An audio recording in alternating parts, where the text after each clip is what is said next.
নমস্কাৰ বন্ধুসকল, আজি এটা নতুন ভিডিঅ'লৈ আপোনালোকক স্বাগতম জনাইছোঁ। আবেলি আহিলোঁ পথাৰত আৰু আমাৰ এটা সৰু পুখুৰী আছে, এইটো চাবলৈ আহিলোঁ। তেনেহ'লে বলকচোন আমি ভিডিঅ'টো আৰম্ভ কৰোঁ। এই হাঁহকেইটা দেখিছে নহয়, এই হাঁহকেইটা আমাৰ ঘৰৰে আৰু পুখুৰীটো হ'লে এইটোৱে দেখিছে নহয়, কিমান মেটেকাৰে আৱৰি আছে পুখুৰীখন আৰু ইয়াত ডাঙৰ ডাঙৰ মাছো আছে, বহুত মেটেকাৰে আৱৰি আছে আৰু সদায় পানী বৰষুণ পৰে। দেখিছেনে পানী আৰু ইমান ভৰি আছে পুখুৰীত।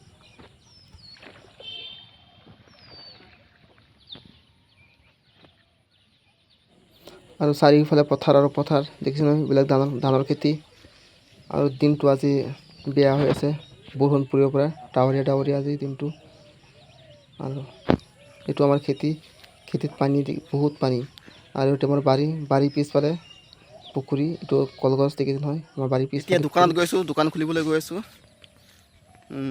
এতিয়া পথাৰৰ পৰা ঘৰত গৈ আছোঁ, ঘৰৰ পৰা দোকানত যাম, দোকান খুলিম। এতিয়া মই দোকানত আহিলোঁ, এইটো হ'ল আমাৰ দোকান, মোৰ দোকান খুলি থৈছোঁ। ফাৰ্মাচী মেডিচিন আছে আৰু লগতে অনলাইনৰ কাম কৰোঁ। দেখিছে নহয়, সৰু দোকান নতুনকৈ ষ্টাৰ্ট কৰিছোঁ। এইখিনি আছিল আজিৰ ভিডিঅ'টো। যদি ভিডিঅ'টো চাই ভাল পালে তেনেহ'লে like, comment, share and subscribe কৰিবলৈ নাপাহৰিব। ধন্যবাদ।